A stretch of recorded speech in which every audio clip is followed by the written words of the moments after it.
Abonnez-vous et cliquez aussi sur la petite cloche de notification pour ne rien rater de nos prochaines vidéos. N'oubliez pas de partager aussi la vidéo et de la liker. Afrique N24.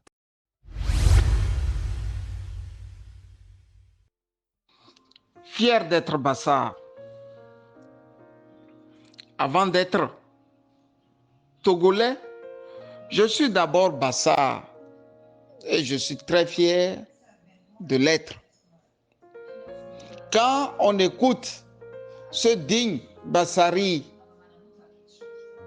sortir ces phrases, on se dit que quelque part dans le Grand Bassar, il y a encore du génie à revendre. Il y a du génie à partager. Il y a du génie à apprendre. Nabouja, des deux mains, je te salue du lieu où je me cache. Tu viens de dire quelque chose de très important. Supposons que la DMK disait aux Togolais, les élections de 2020 appartiennent au passé. Ce sont les mêmes Togolais qui crieront à la trahison. Nabouja, tu as touché du doigt là où il fallait toucher. Vous êtes sortis nombreux et le peuple a parlé. Depuis 2 ans, dans la diaspora de l'extérieur, nous sommes de ceux qui disent et chantent, voire crient, que 2020 ne doit pas être enterré par des jeux politiques, par des jeux égoïstes. Nous refusons l'égoïsme. Nous refusons aussi que des politiques qui savent qu'ils ont été laminés dans les urnes se retournent contre le peuple pour sortir les crocs et dire qu'ils sont pour le peuple. Ils se succèdent les uns aux autres sur les chaînes de médias pour dire qu'il n'y a pas eu d'élection. Mieux, si ces élections ont eu lieu, il y a bien un troisième qu'eux, ils connaissent. Le premier et le second n'étant pas connus. Cela s'appelle des togolaiseries. Nabouja, il faut se battre à l'intérieur. À l'extérieur, nous nous battons pour que les éternels voleurs des élections ne s'asseyent pas sur ce qui appartient au peuple. Je veux bien dire au peuple togolais. Macron a beau tourner sa langue 10 000 fois. Ils sont coincés parce que le mensonge a fini par montrer ses limites. Les diplomates en poste à Lomé sont tétanisés de voir des gens qui refusent qu'on leur prenne encore pour des cons. Nous n'allons pas abandonner. Au peuple togolais de ne pas abandonner. Le vol, il faut un jour l'envoyer au calendrier grec et dire plus jamais de voleurs d'élections dans la cité togolaise. Chers frères, chers amis, on n'est pas Bassar par hasard.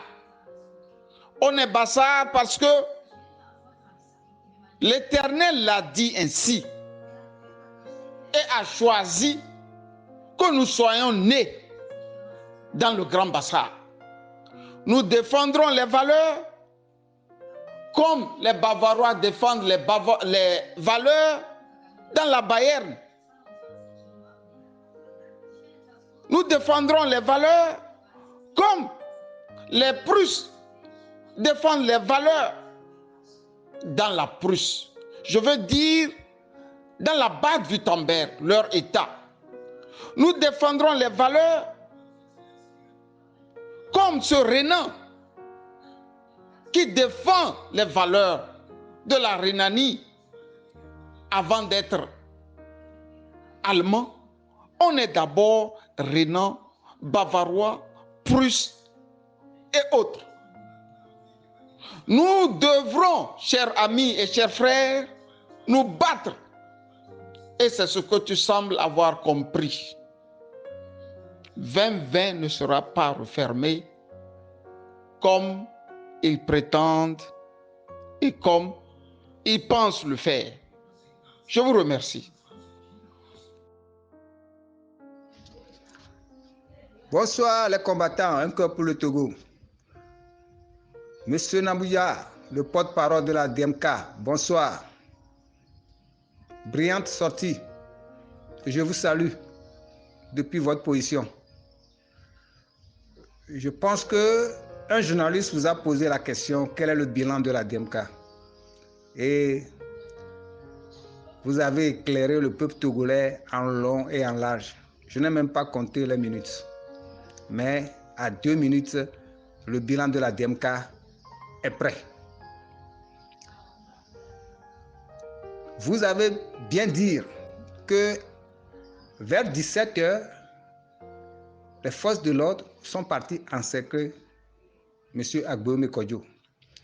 Agboyome Kodjo n'était pas le seul candidat face à Faure Gnassingbé. Pourquoi à lui seul? Peut-être qu'on est en train de protéger le président démocratiquement élu. Je pense que personne n'a poussé à M. Jean-Pierre Fabre de demander les premières tendances de l'ANC. C'est lui-même qui a dit que Agboyome et Faure Gnassingbé sont largement en tête. Ça c'est clair. Je ne sais pas quelle mouche qu'il a piqué et maintenant il redemande à M. Agboyome d'amener les preuves. Je ne sais pas quand est-ce qu'en 2010, en 2015, lui il a amené ses preuves. Mais le résultat est là. Au lendemain de ces élections, je pense que M. Jean-Pierre Fabre, professeur Goguet, Antoine Folly, Maître Apevon, eux tous, ils sont partis faire une rencontre avec le RPT, soi-disant la CENAP, tout juste pour casser la DMK. Est-ce que la DMK a été cassée? Le bilan est positif. Pour une première fois, un président, le président Faure Gnassingbé, est né à la présidence. Il a fait la présidence de Yadema. Il a participé au gouvernement de Yadema. Il était député sous Yadema avant de prendre le pouvoir. Il a fait 3 mandats. Mais au lendemain de ces élections, il a fait 8 mois avant de chercher un premier ministre ou bien une première ministre à la présidence. Ce n'est pas en Europe, hein, c'est à la présidence qu'elle a fait sortir Madame Victoire Tomega-Dogbe. Il a fallu des pressions sur pression sur Agboyome de reconnaître la victoire de Faure Gnassingbé et de prendre des postes pour pouvoir oublier la DMK. Je pense que ce bilan-là est positif. Pour une première fois, il y a une résistance qui ne dit pas son nom. Il y a une forte résistance du jamais vu. Aujourd'hui, si c'était hier, en 2005, la coalition des 6 partis politiques qui l'a enterré, le CST en 2012, la Canciel qui les ont enterrés, en 2015, CAP 2015, qui les ont enterrés. En 2010, C14, qui les ont enterrés.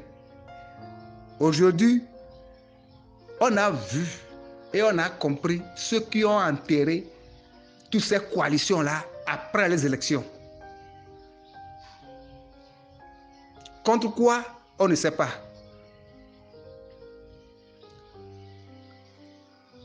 Le bilan est là. La DMK, avec son équipe, le gardien de but, Monseigneur Podro, l'attaquant de pointe Agbeme, ils sont exclus. 9 contre 11. La DMK a toujours gagné. La DMK est là.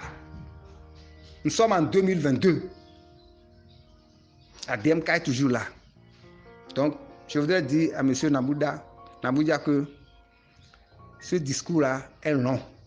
Voilà le discours pour comprendre que le bilan de la DMK est positif. Merci. Likez la vidéo si ce n'est pas déjà fait. Laissez aussi votre point de vue en commentaire.